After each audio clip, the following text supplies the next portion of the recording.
Hi everyone, welcome. What you see here is all that remains of a couple bins that I attempted to launch almost 2 weeks ago.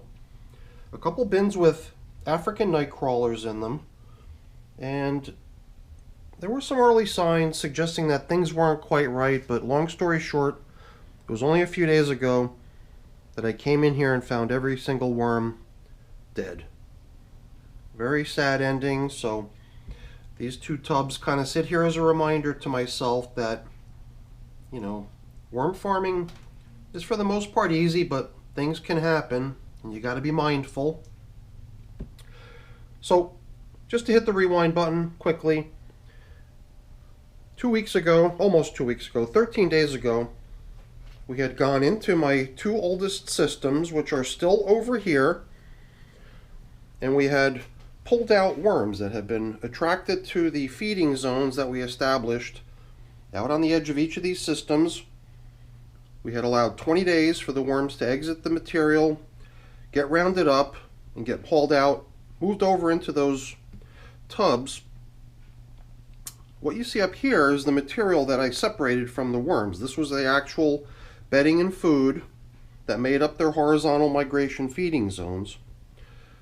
But when we did that haul out, we were pretty certain that there was a good number of stragglers remaining in the finished castings, and I figured it was only a matter of time before I've got to come back here and try to revive this population.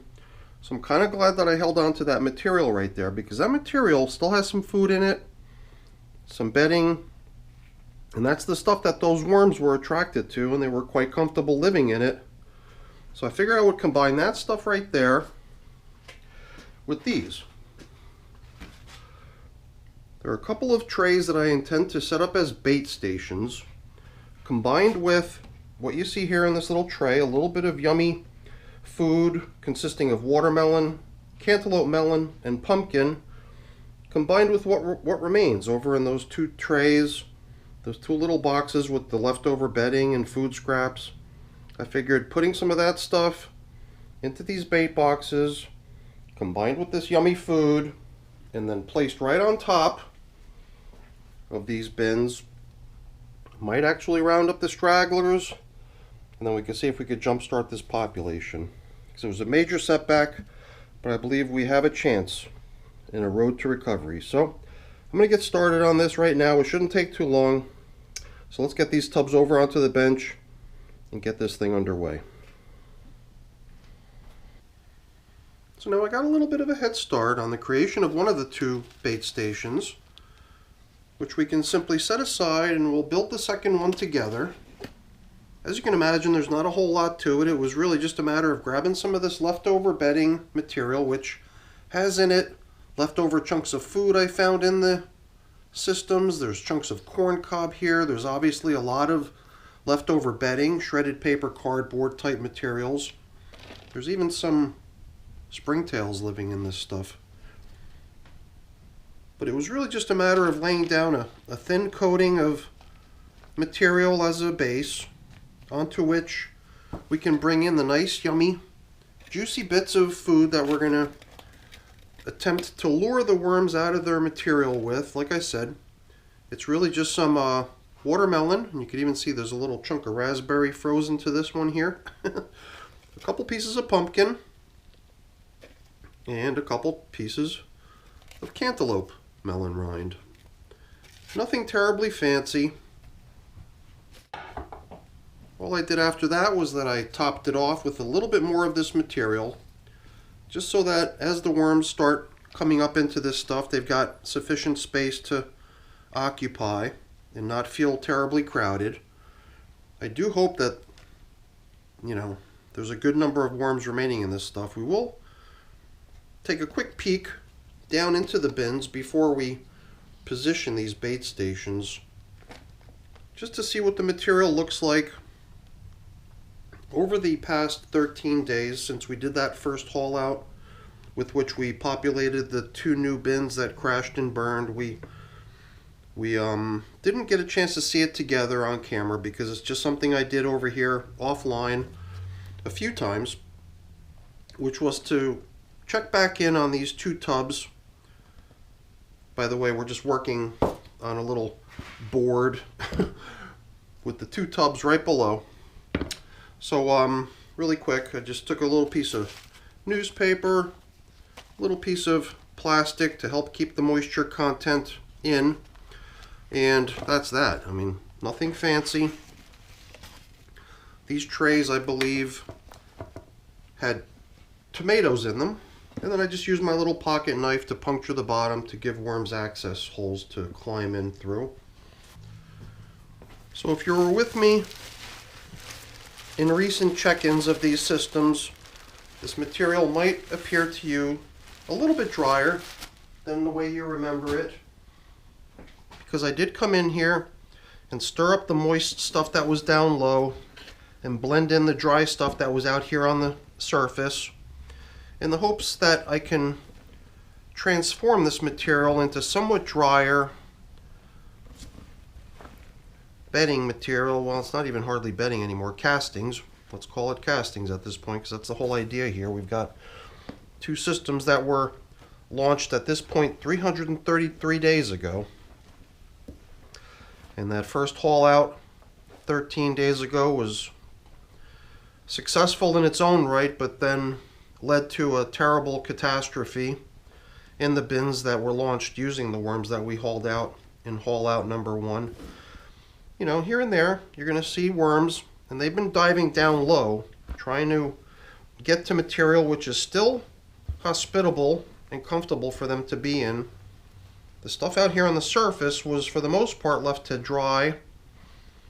That plastic bubble wrap that we removed a moment ago was only put on there a couple days ago, because it did seem to me like further drying was really not even necessary anymore. The stuff was starting to seem like it was already at the point where worms can still be comfortably living in it, but possibly hoping for something a little bit more damp that would better suit their liking. So as you can see, the material's got a nice color to it once you blend in the dry stuff and reveal the nice damp stuff down low. So I'm going to do a quick final till over here. I see lots of little tiny worms too. Here it seems like as we dive down low, we're revealing a good many worms. I'm almost getting the sense that bin number 1 over here is the one that I might want to position the slightly larger bait tray into, because I'm just getting this sense that perhaps this material has a slightly larger number of worms living in it. So why not just size the bait boxes accordingly, with the assumption that my observation is in fact correct, and that this system might actually have a higher number of stragglers remaining in it. Both systems have definitely dried out nicely. The material all flows really nicely too. Very little clumping. Every time that I did come in here to stir the material and blend in the dry and surface the damp stuff, I did always also at the same time pick out any larger chunks of leftover food or bedding I encountered along the way. So it definitely is a somewhat finer material than it was when we last looked at it together. So as you can imagine, there's not a whole lot left to do here other than bring back our bait boxes and position them within each system. So I've just created a slight little recess in the material so that we could position here in the one that seems to have a greater number of worms in it, the bigger one. By bigger, I just mean a little bit deeper than the other one, but there's certainly not a great deal of difference. And since I did put holes on the side, I punctured the side of this one. The shallower tray has little holes around the edge, around the corner, the bottom corner. So I didn't feel like it was necessary to try to create access holes around the perimeter of the shallow one, but this deeper one I did actually also punch little holes around the edge, and then the plastic bubble wrap stays off, allowing this stuff on the surface to further dry. So let's do a similar setup over here so we can bring in the shallower bait box and backfill it. So on the side of this one, I'm not sure if it's visible, but there are little tiny openings every so often right on the corner, which made me feel like perhaps it wouldn't be necessary to try puncturing it further, because there are spots where the worms can cruise in from the side. And, you know, this thing's pretty shallow, so there's not a huge amount of backfilling necessary. Same thing here. We're not going to be covering up or anything. We're just going to be allowing the material out here to further dry. And the other thing I did last time I did a setup like this to try to bait worms out of their finished castings was I likewise came back in every so often, off camera, to remove the tray temporarily, blend in all the stuff that had been drying out here on the surface, creating a further, you know, uncomfortable, not so much uncomfortable, but less comfortable space for the worms to be in. So I also kind of had this one other idea. So I wanted to bring in my little squirt bottle to simply further increase the appeal of the material in these bait boxes by adding even more moisture than what's going to be added as a result of those frozen chunks of fruits and veggie thawing and releasing their juices.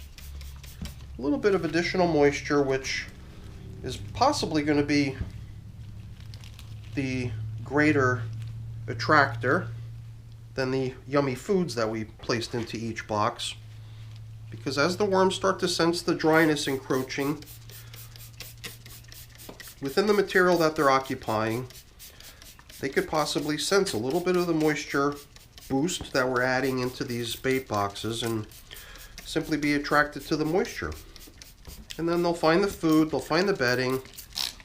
And you might have noticed over those 20 days that the horizontal migration feeding zones had been set up, the worms did leave behind a good bit of castings too.